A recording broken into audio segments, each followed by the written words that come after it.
The greatest discoveries in science often sprung from outside-of-the-box thinking. It could be said that both Newton and Einstein came up with their ideas initially simply by taking a fresh look at how we describe our universe. What's currently important is that fresh ideas get looked at and debated. That's innovation. And it's all around us currently, from SpaceX revolutionizing the aerospace industry to murmurs of private efforts to harness fusion. But what else might we do? My guest today has come up with an idea for a new type of telescope, not using mirrors or lenses per se, but the Earth itself, perhaps eventually giving us an entirely new way to view our universe. Welcome to Event Horizon with John Michael Godlier.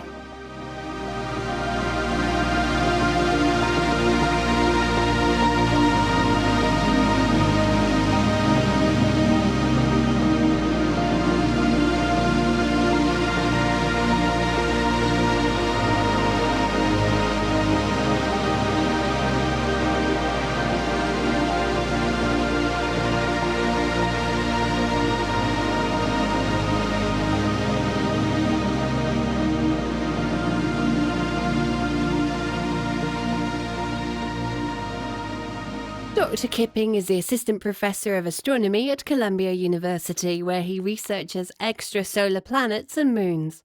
Dr. Kipping also leads the Cool Worlds Lab at Columbia, which includes a YouTube channel and a website where you can learn about their research. Dr. Kipping's other areas of research interests also include study and characterization of transiting exoplanets, exoplanet atmospheres, Bayesian inference, population statistics, and understanding stellar hosts. He is also the principal investigator of the hunt for the exomoons with Kepler HEK project. Welcome everyone to Event Horizon with me, John Michael Godlier. If you enjoy what you hear, fall into the Event Horizon, hit the like button, and become an active subscriber by ringing the bell. David Kipping, welcome back to the program. Thank you so much for having me, John. It's a real pleasure to be back. Now, David, you have a new paper out, and I found the idea very compelling, to say the least. The Terrascope. Give us an overview.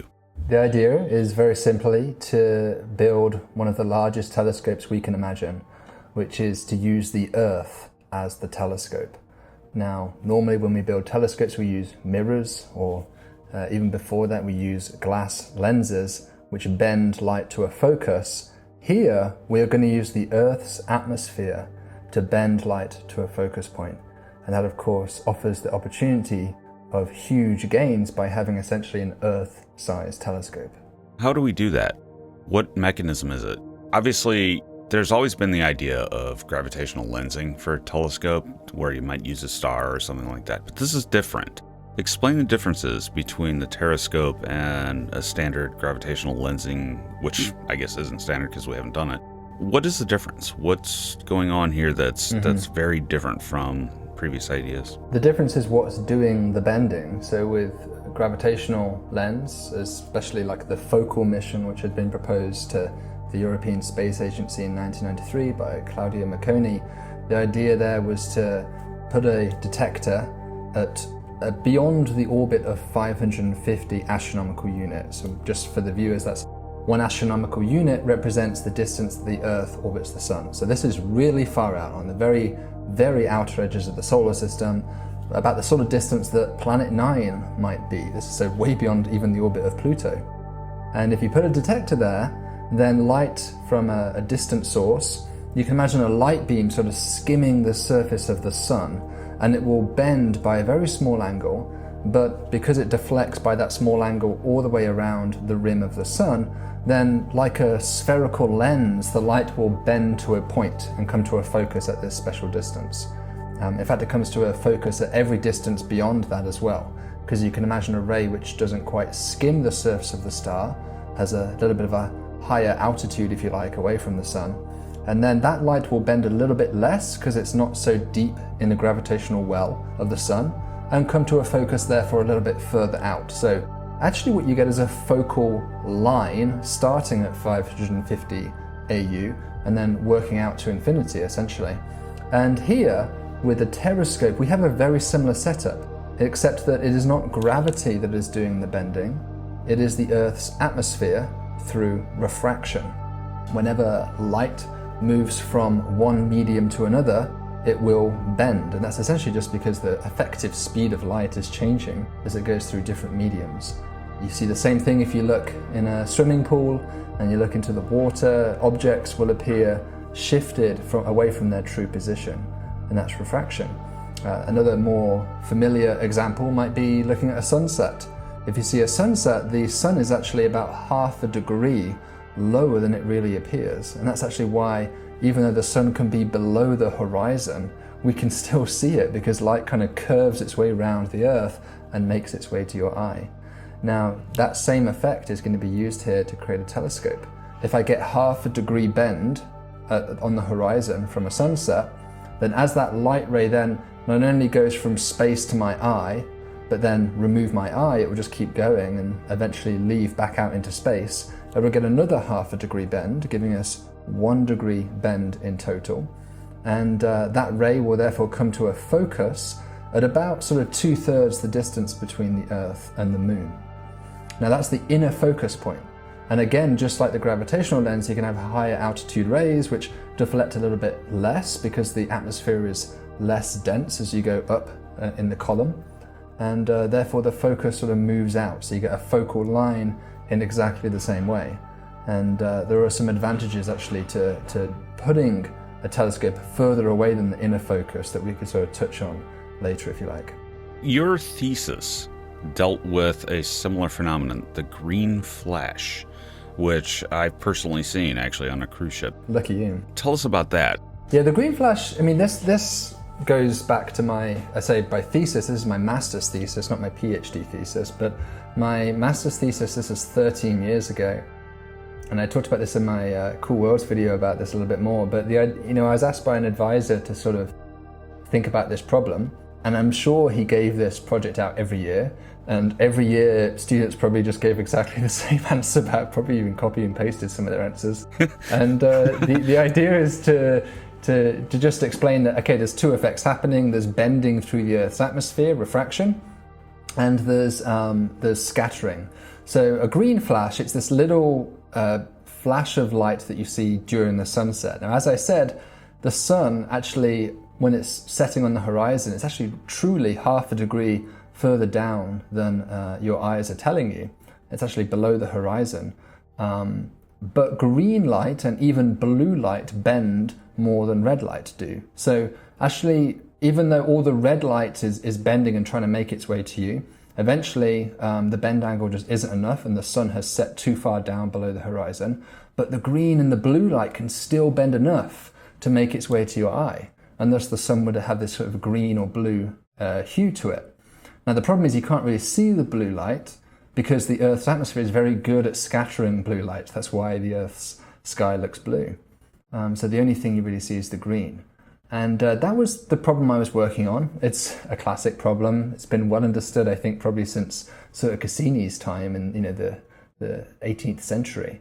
But when I was working on that, I came across the idea, hey, maybe if you were in space, you would also be able to see a green flash. Maybe an astronaut could see a green flash as the sun sort of dips below the edge, the rim of the Earth. And if they were actually further out than that, then they might even see a green ring all the way around the Earth. And that was, at that point, just an intellectual curiosity. I showed it to my advisor, who was like, yeah, that's cool. Nobody's ever thought of that before, but I'm not sure it has any point. And I was like, yeah, I guess so, yeah. And I kind of left it at that, but the idea always stuck with me. And then when I heard about the idea of the gravitational lens as a telescope many years later, I kind of connected the dots and thought maybe we could use the Earth instead of the sun. Now, the atmosphere of the Earth, though, is notoriously dodgy. It's always moving. So if you have clouds, for example, at a certain altitude, it's going to mess this up. So you have to move out to a certain distance to where you might have enough stability in the atmosphere in order to pull this off. What altitudes are we talking about? What distance from Earth do you have to put the end point of your telescope? Yeah, the short answer to that is as far out as you can is the better, and probably the most practical far out distance you could consider would be the most distant stable orbit around the Earth, and that's the Hill sphere. The Hill sphere is the region of dynamical stability for satellites. It's about 4 times further out than the Earth-Moon distance. So putting a satellite there, the rays would, if the ray traveled so close to the Earth that it basically skimmed the surface, then it would bend too much to reach that detector. That would be far too much of a bend. It would actually miss your detector.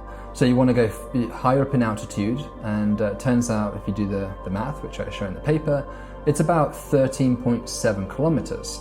This somewhat depends on the climatic zone that you're in. So for instance, over the Arctic, it's a little bit deeper in the atmosphere versus over a warmer climate like over Africa, say.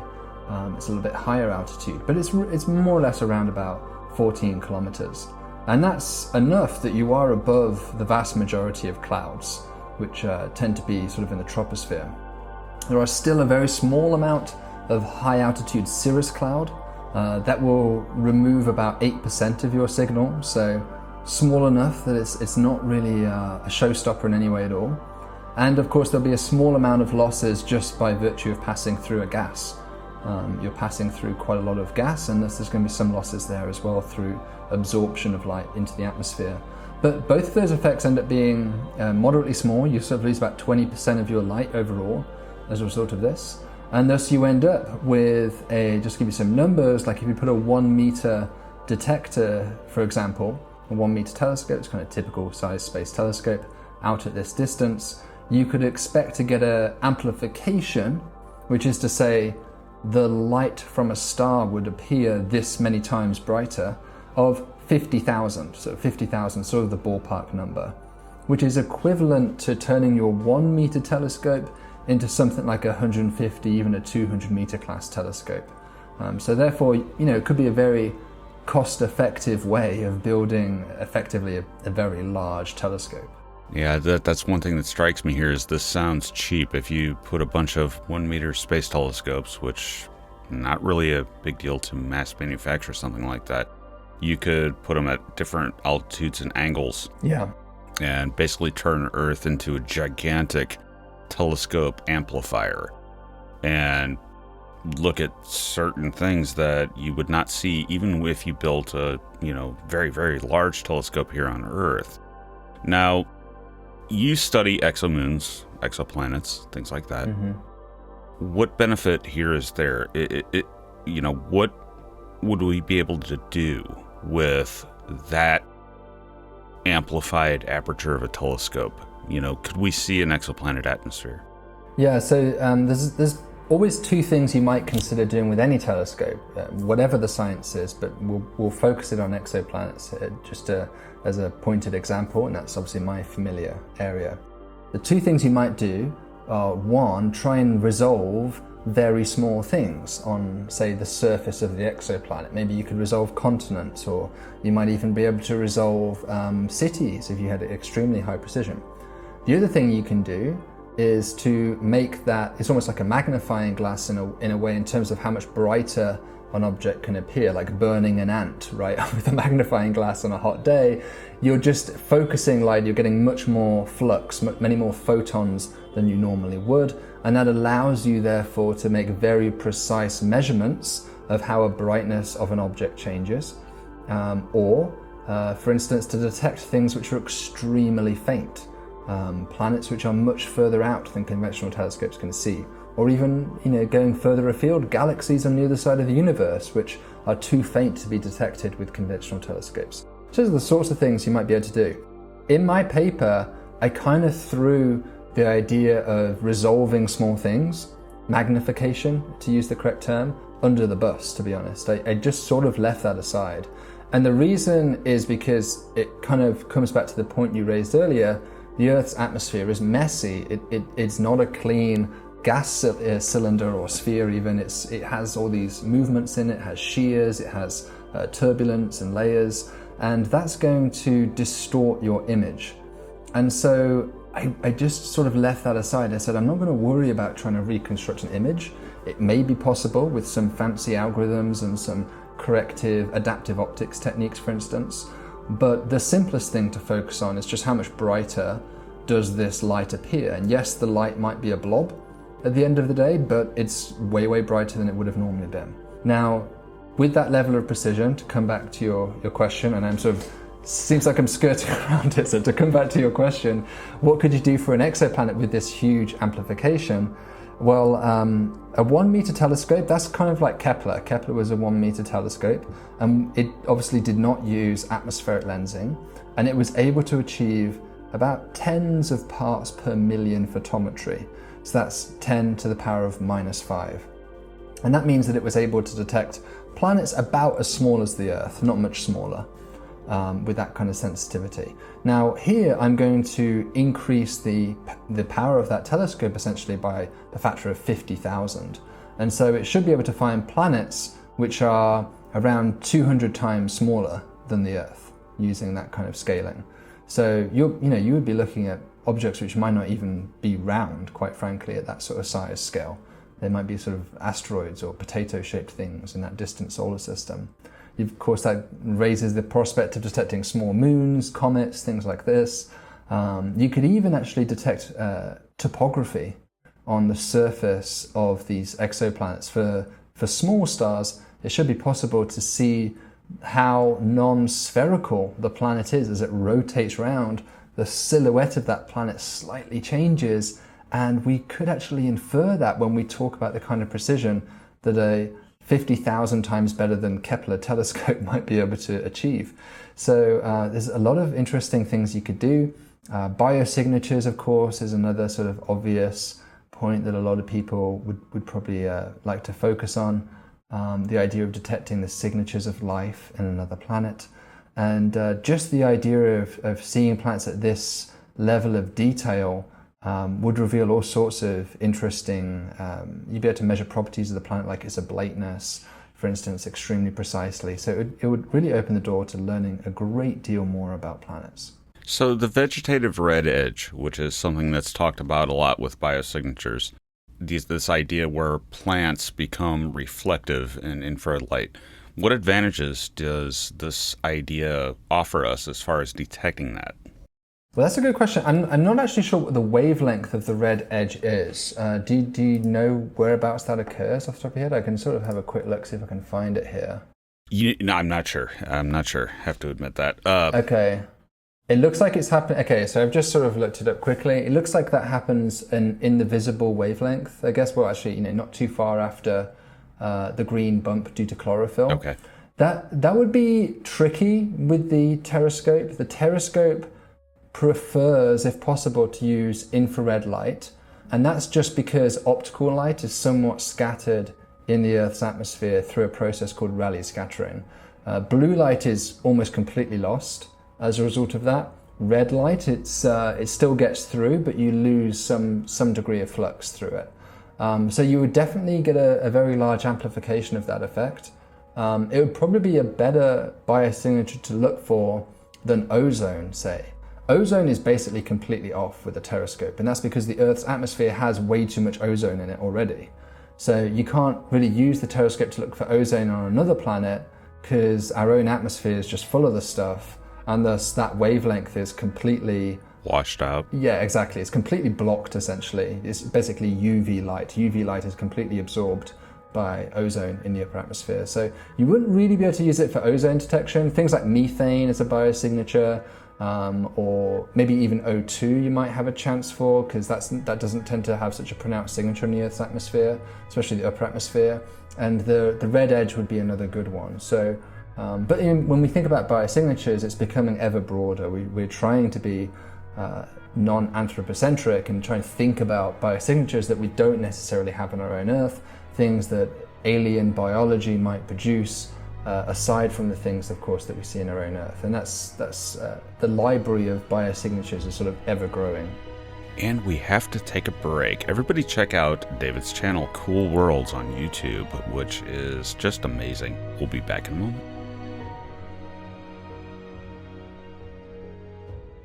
If you like hearing about cutting-edge research in space and astronomy, then consider swinging on by our channel called Cool Worlds. I lead a research group at Columbia University where we discover and characterize new planets outside of the solar system, and we like to share our work through videos on our channel. Futurism fans will also enjoy our hard science takes on topics like artificial gravity, alien megastructures, the Kardashev scale, and more.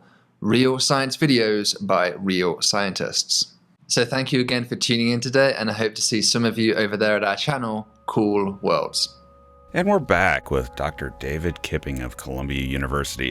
David, it seems to me that one issue with this would be that the Earth's atmosphere could color, the information that we receive from the telescopes, if we set them out in far orbit of Earth. So how does this affect spectroscopy? If we, for example, say we look for the technosignature of CFCs, well, we're going to see them in Earth's atmosphere. So how does this color things? Yeah, so the ideal wavelength of light for the Terrascope are the wavelengths which the Earth's atmosphere does not like to absorb. And those are well known. They're called atmospheric windows. For instance, there's one at about 1 micron, which is 1,000 nanometers, a little bit outside of our range of perception, but the Earth's atmosphere is pretty much transparent to that wavelength range. And there's about 5 or 6 of these in the infrared. And these windows, which can be quite broad, sort of plus or minus a few microns in the far infrared, are your ideal regions in which to apply this technique. So, when we think about the infrared, you have to think about what kind of science does the infrared give you? Well, infrared is heat, mostly. So that means that you're able to potentially detect say one idea of using infrared for exoplanet studies in the far future might be actually to detect the heat island effect that cities have. So cities, anyone who's living in a city probably knows this. Certainly I know in New York, it's like 3 degrees Celsius hotter in New York City than it is everywhere else in New York State right now. And that's just because of this, the heat gets trapped by the concrete. It gets trapped by just having so many air conditioners on and all this kind of stuff. And so we think that one possible technosignature might be that you'd get these heat islands, which as the planet rotates into view, you'd see these heat islands sort of pop up like hotspots, and that would tell you that there's potentially a city there which is responsible for that. And this Terrascope, because it has great sensitivity in the infrared, this would be the sort of thing it could be quite sensitive to. The infrared, of course, we use it for spectroscopy in terms of chemistry as well. Water, for instance, one of the most basic things you might look for in exoplanet atmosphere, water vapor, has features all over the infrared spectrum. It doesn't just have like one sharp spike, actually, it sort of litters all the way across the infrared spectrum. And all of those infrared windows, it has specific features that you could look for. So certainly there are regions that you're not going to be able to detect, and the one example I gave earlier is probably the most pointed one to say, and that's ozone. Ozone is, the Earth's atmosphere just absorbs too much of that for you to be able to see it. But when we think about the sort of lists of molecules that we've been detecting on exoplanets and planning to detect in the future, things like methane, carbon dioxide, carbon monoxide, ethane, carbohydrates, those all have many specific features which all go across the infrared wavelength range and should be detectable with the Terrascope system. Now that's interesting. So the heat island effect, that would seem to me to be a new technosignature, because I've heard of detecting like city lights, like sodium lights or something like that at a distance. Yeah. Actually detecting the heat of a city. How could you differentiate that between geology? Say you're looking at some lava flow plane that's emitting infrared, absorbing and emitting infrared. How can you sort of differentiate between that and an actual city? Yeah, well, I think if you had a lava plane, that's going to be really hot. You're talking about 3,000 Kelvin sort of temperature for the sort of melting of iron and rock and stuff. So that would you'd see a very different infrared signature to something that was, say, 300 Kelvin and thus maybe 5 Kelvin hotter than the background. So it would be a smaller contrast in terms of the absolute difference, but presumably probably a larger diffuse area. Cities tend to be quite large. potentially, when we think about the growth of cities, they could actually become much larger than even the cities we have on Earth. And so you're looking for a diffuse, low contrast hotspot, versus if it was geology, I think you'd probably expect something much, much hotter and likely much more concentrated. But who knows? I mean, when we are doing this work for alien geology, we really don't know what to expect. So I kind of agree with you that this is probably not going to be a completely unambiguous technosignature. But it's and there's many technosignatures which probably fall into that bracket.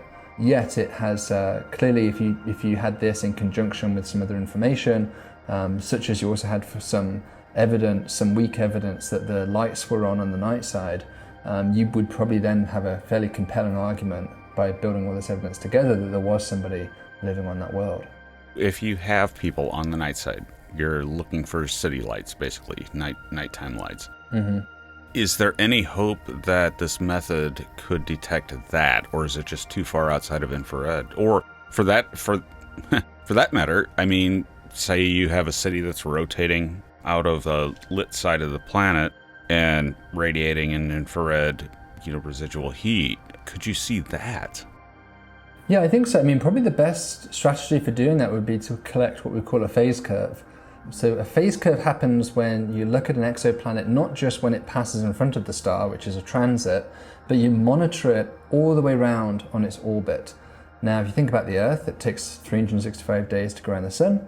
And if you look at maybe a 5-day window when it's presumably not transiting, just some arbitrary point in time, then you'd have 5 rotations of the Earth.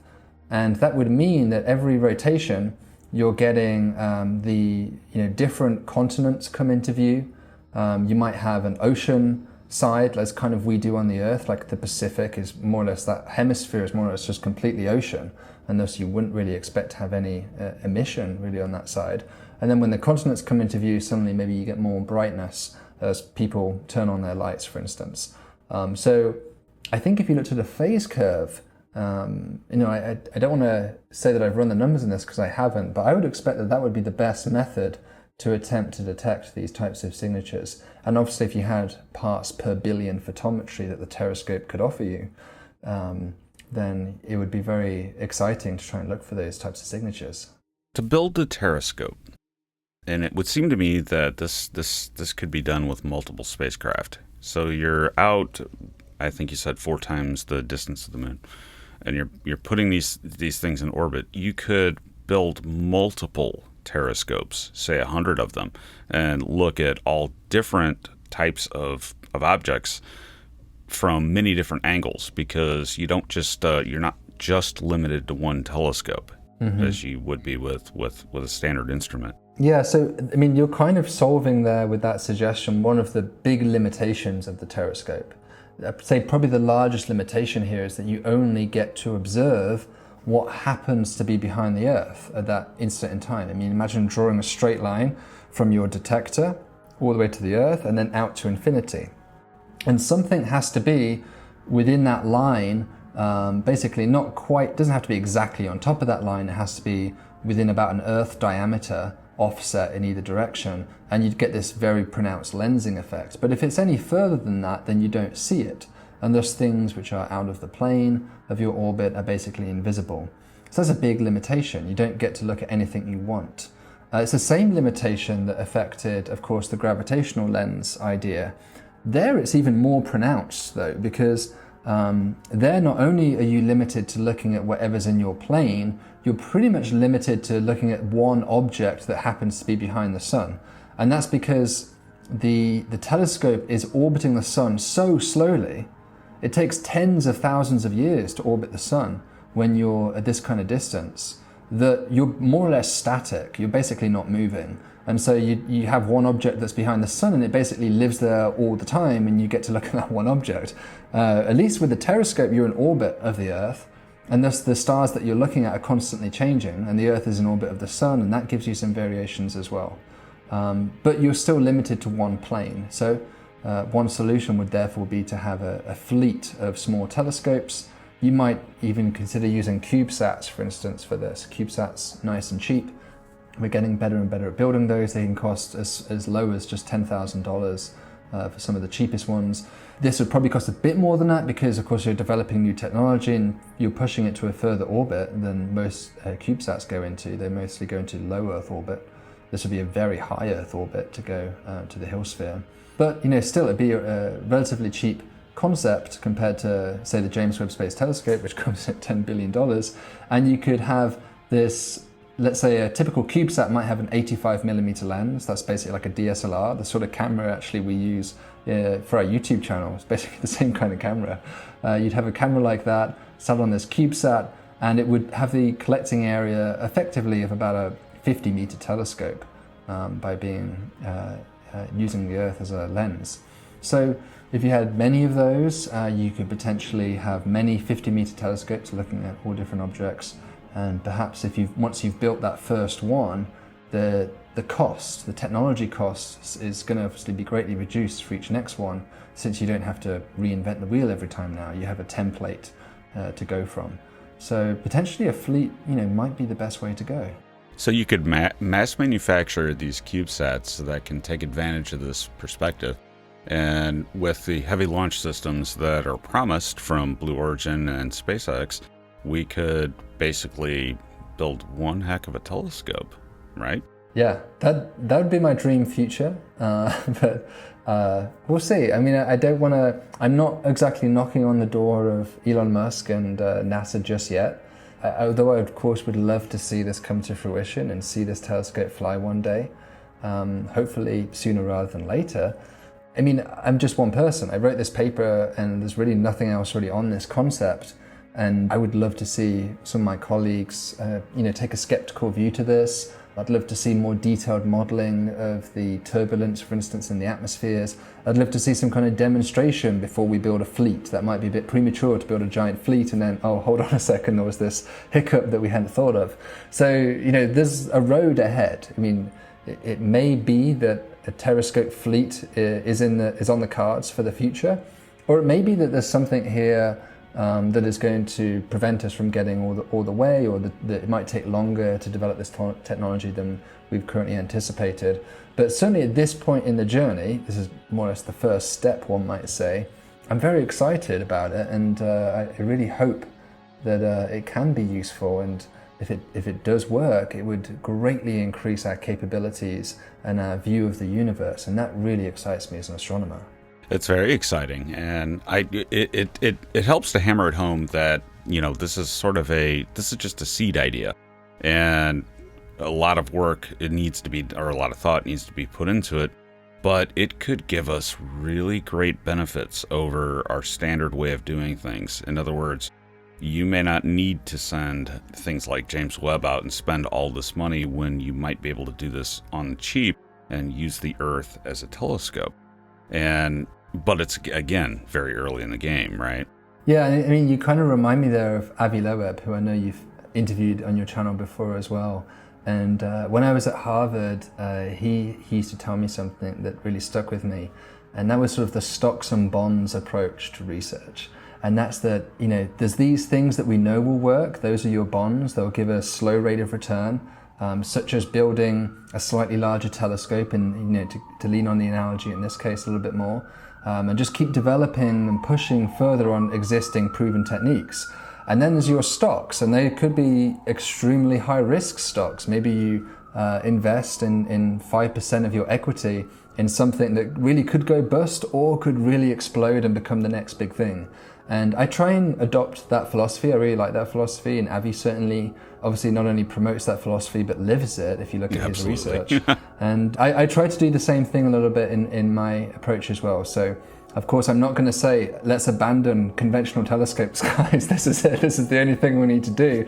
But I would say, hey, maybe we should be investing a small fraction of our resources to pursue this, because if it works out, then it's kind of a game-changing idea. A very cheap lottery ticket, so to speak. Yeah, exactly. Yeah, and I agree with you. I think sometimes things can get too rigid within science, within the academic system. And Dr. Loeb certainly tries to say, well, wait a minute, maybe we need to think outside the box. And I wish it was easier for scientists to think outside the box sometimes, admittedly. And I'm glad that you do it. Now, to flip this around, using this as a transmitter, say we wanted to create a beacon that other species, if they're out there, could see. Could we do that? Yeah, so this is an idea that I didn't get to talk about in the paper because there was a lot of new stuff in the paper as it was, so I didn't want to sort of push things too much. But one of the things that really excites me about this is that you could potentially use the Earth as an antenna as well as a detector. And it's just the same effect in reverse.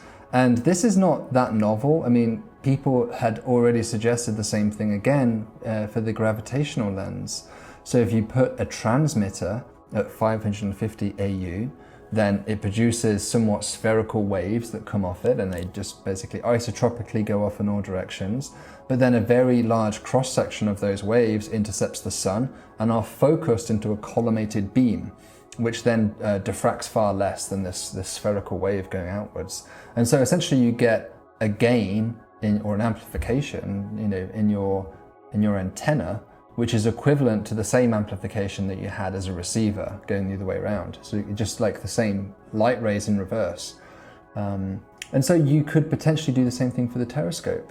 You could have an antenna rather than a detector with an amplification of 50,000. Now, what would that mean? What would that do? So this is really pushing things a little bit with this idea, but some of the things I've been thinking about is, well, you could potentially have a very high speed interplanetary network, essentially. You could have a probe like Juno orbiting Jupiter, or Cassini, which is now done with, but used to be around Saturn. And these missions obviously collect images, high resolution data, and they're very limited on what they can send back just because they're so far away and their antennas only have a specific gain and a certain power level. But what if they could use the planet they're orbiting, Jupiter, as an antenna, or Jupiter's atmosphere as an antenna, or Saturn as an antenna? And then they could beam back very high fidelity data back to us, and we could maybe even use the Earth as the receiver as well. So they could use Jupiter as the transmitter, and we could use the Earth back as a Terrascope as the receiver. And you'd get, you can almost imagine doing sort of kind of extremely like 4K, 8K live feeds or something from Jupiter with that kind of stuff, or telepresence or something. It'd just be so ridiculous, the data bandwidth you could pull off. So that'd be kind of fun. And then the other angle I've been sort of thinking about with this is, what about extraterrestrial civilizations? Should they exist? Maybe they might also use such a system. And that raises the prospect that when you see a planet transiting, at that very moment in time, that's the perfect moment for them to send us a signal using their own planet's atmosphere as a lens. And we could even enhance that signal using our own planet Earth again as a receiver. So it raises another possible technosignature to think about, that maybe we should also be scanning transits in the radio or something when this is happening. We shouldn't just be limiting ourselves to optical observations. We should be thinking about the sorts of frequencies that communication might be attempted at, because especially the frequencies that the Earth's atmosphere would be amenable for lensing to, those frequencies would be really good frequencies to scan and see if there was any kind of communication buried within those transit signatures. Mind blown. So you could have a live Io cam where you're watching Io's volcanoes erupt in real time, insofar as you can at that distance. Yeah, it's possible. It depends exactly on the configuration, and obviously there'd be a significant time delay, of course. I mean, light takes, probably, I think it's something like half an hour more or less to get to Jupiter. So, there's going to be a time delay, but apart from the time delay, it would essentially be a live streaming video. It would at least be video. Yeah. Just video of Io's volcanoes just popping off and going crazy. Now, when we come back, we're going to have to take a break, but when we come back, we're going to get into the SETI options here and go deeper into that. I am joined today by Dr. David Kipping of Columbia University, who has an amazing idea, the Terrascope, and we'll explore that further when we come back. And I'm joined today by Dr. David Kipping. David, SETI and this idea of the Terrascope. SETI likes the 1420 megahertz hydrogen line, as far as radio. Is this of any use in radio astronomy, or is just we're so far away from infrared that it's useless? I'd say the answer is maybe. The reason is because of the ionosphere of the Earth. So this layer where atoms essentially become ionized through interactions with sort of high energy radiation from the sun, for instance, and cosmic rays. And as a result of that, they can become quite opaque to certain wavelengths and even reflective to certain wavelengths of light. And the ionosphere has some quite complicated physics going on when it comes to radio waves. They can be both a help and a hindrance. So I think if you were serious about using the Terrascope as a radio transmitter, you'd have to model the ionosphere, which I definitely did not do in this paper. I really took a deliberate effort to sort of shut off before I even hit the radio. However, having said that, the amplification is basically flat. So the amplification basically changes quite a lot as you go from blue light to red light. And that's because the Earth's atmosphere bends blue light more than it bends red light. But once you get beyond about 1 micron, which is just beyond our visible red light detectability for our eyes, it's pretty flat. The Earth's atmosphere really doesn't bend radio waves dramatically different to how it bends infrared light, with the exception of the sort of the interaction with the ionosphere. So that would be sort of the last piece of the puzzle to fill in before you can make a definitive claim about what it could do in the radio. And again, that's one of the sorts of areas I'm hoping this paper might spark interest in. So essentially, you need other scientists to read the paper, think on the idea, and expand upon it. Yeah, I mean, that's how science works best, right? Yes. Science isn't a one-man army. Like, no one person should try and solve everything. And sometimes I get there. Sometimes I get people send me, Einstein was wrong, here's the theory of everything. And I get these scripts sent to my office. And it's almost never that science really proceeds that way. It's a collaborative thing, and I like the idea of thinking of science as a conversation, that each of us are sort of sat in the cocktail party, holding our drinks and chatting away, and each paper we write is almost like just chirping in and adding our own perspective into that conversation. And then someone else will come and build upon that idea and have a different thought. And we're all trying to kind of inspire each other and keep the conversation moving in a forward progressive sense. So I like that analogy for science. I also kind of picked that up during my time at Harvard.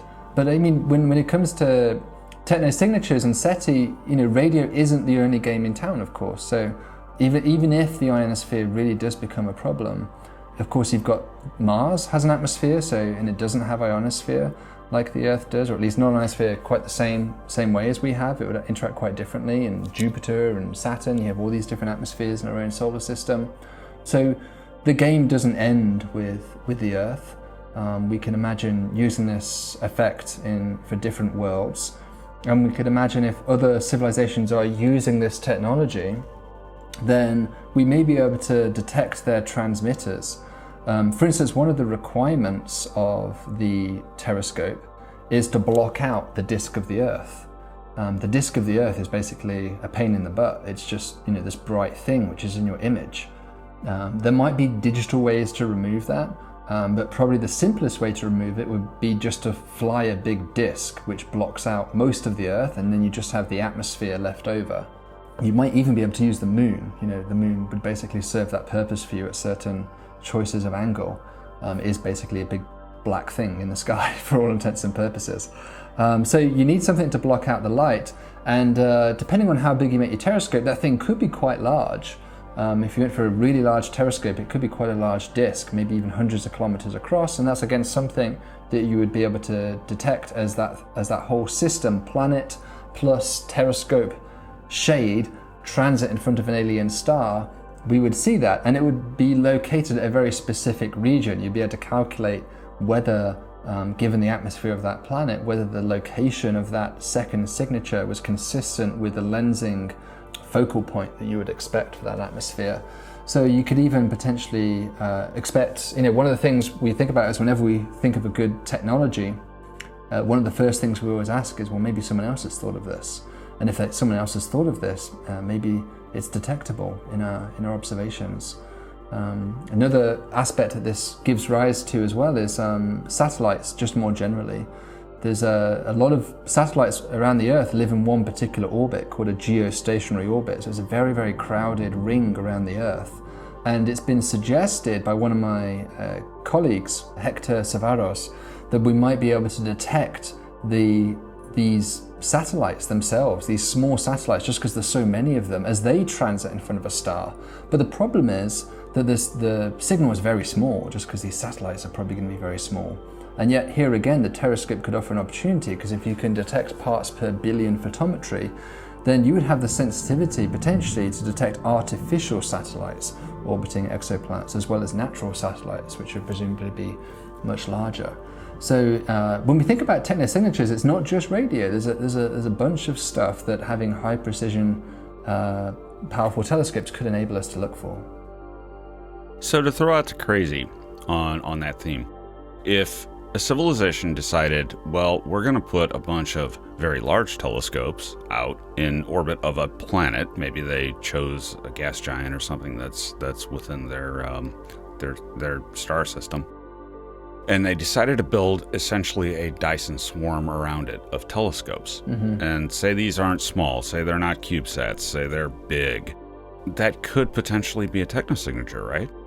Yeah, exactly. You would, it's a nice analogy to the Dyson swarm, but instead of being circumstellar, it's circumplanetary.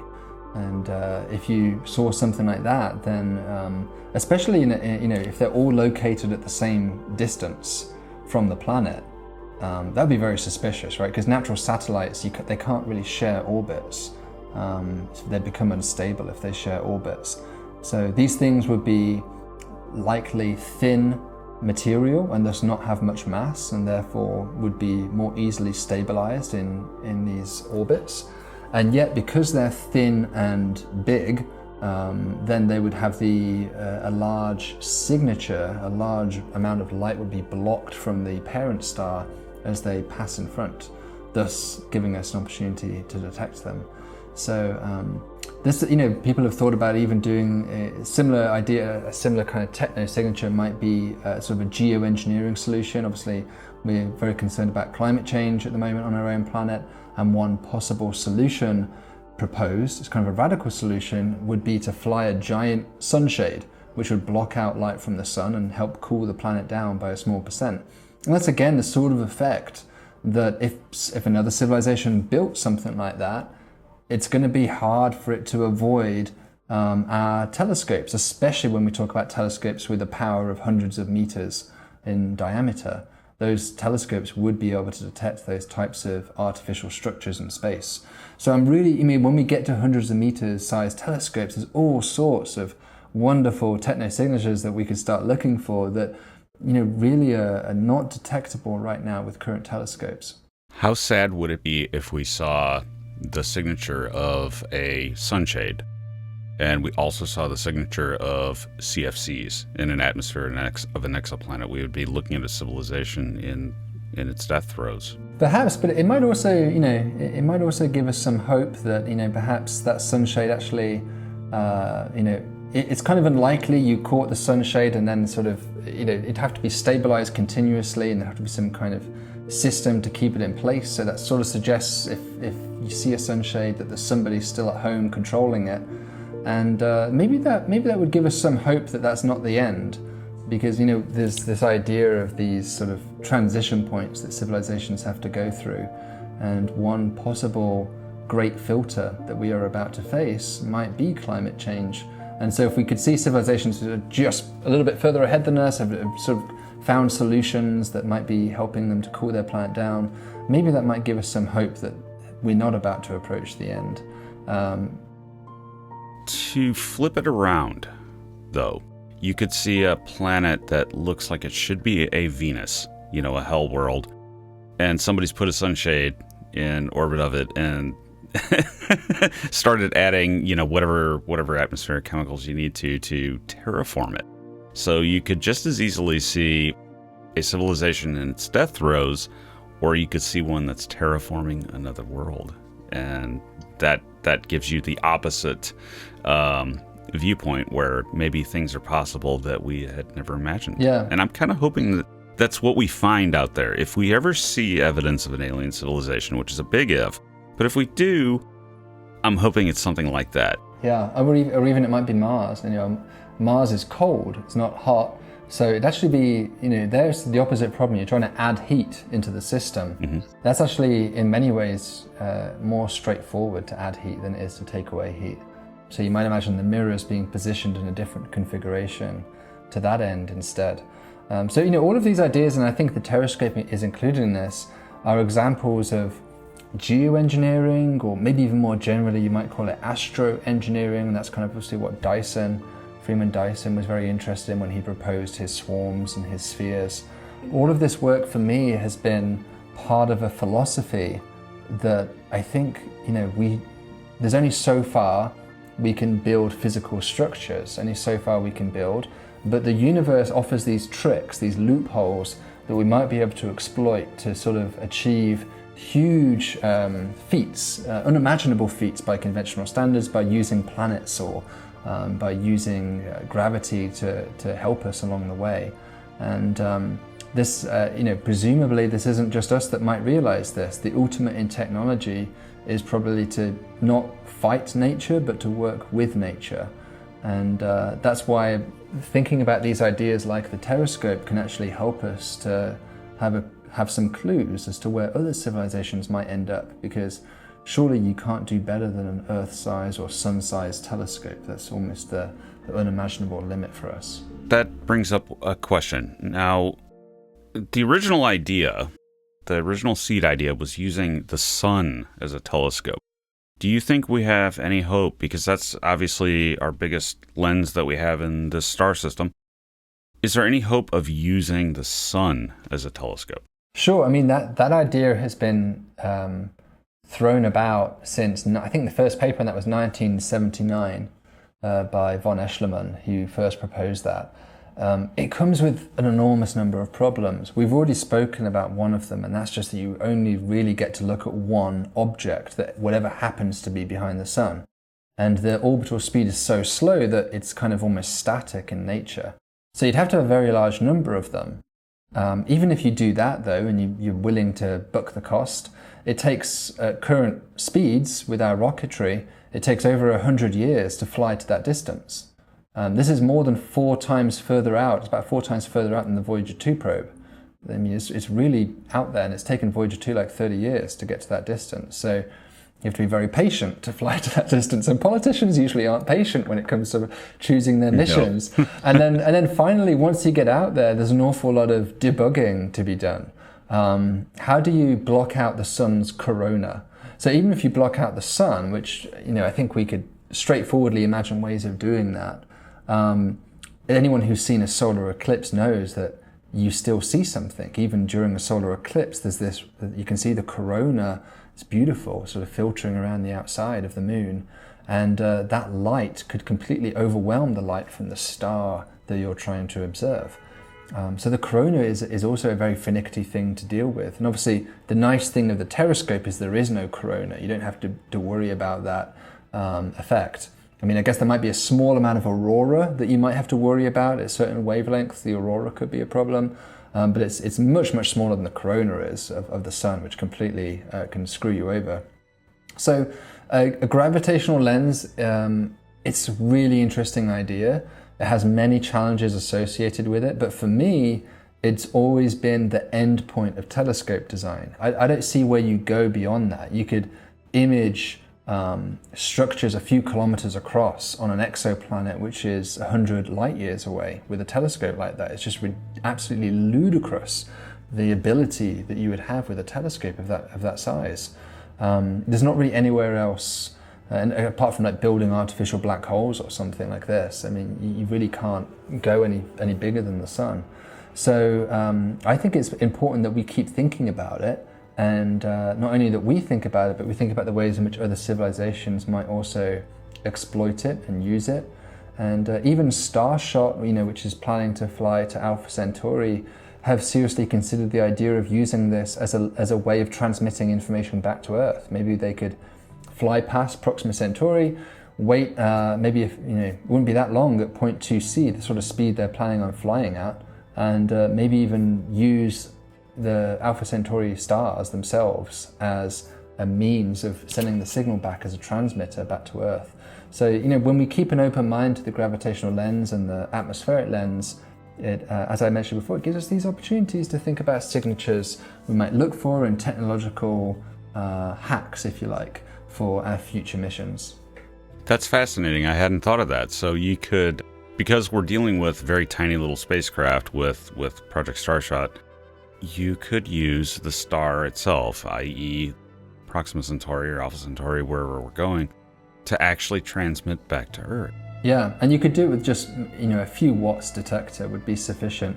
If you had a few watt detector on board that spaceship and you use the star as a lens, then the signal should be detectable across many light years, and thus that could be an easy way to get the signal back.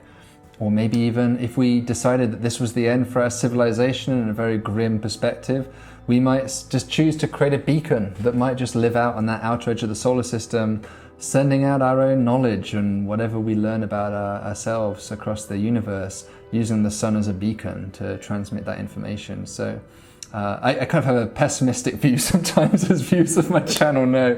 And, those beacons are one thing we have actually seriously talked about for our own civilization, and are again the sort of thing that we might keep an eye out for when we do our searches across the sky for other civilizations. That would be amazing if we detected a civilization sending out all of its accumulated knowledge somehow.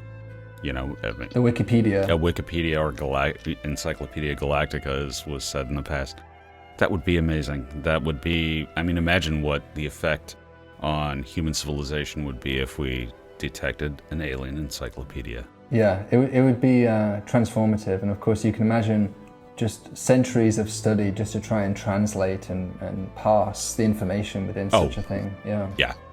If you could ever even decipher it. But just the idea of it is alluring, I think. Absolutely, yeah. All right, David, it was great to talk to you again. We'll give you links to the Cool Worlds YouTube channel below, and we'll also link to the paper. And thanks for joining us. Hey, thank you so much for having me. This is a lot of fun. Always enjoy chatting with you, John. Always a pleasure, David. Talk to you again soon. Bye now. The idea of using Earth as a telescope is an alluring one. Should it prove possible, it could open up entirely new avenues of scientific research. The dramatic dropping of launch costs, along with the budding CubeSat industry, could make such a telescope viable. That would allow for dramatic increases in capability to do things like SETI, or studying exoplanets at a level of detail that might be impractical or impossible otherwise. I look forward to seeing the Terrascope someday become a reality. John, who left that car on our driveway? It's mine. I got a new car, Anna, and it's real nice. It's called a Chevy Malibu, and it gets great gas mileage. Judging by the amount of money debited from your account, it's precisely 2 miles per gallon. What? Oh, it's not a Malibu, John. The stickers, they're peeling off. It's a 1977 Vladivostok motor, John. You've been had. How much did this car cost? 400 rubles. And that didn't tip you off? Tip what off?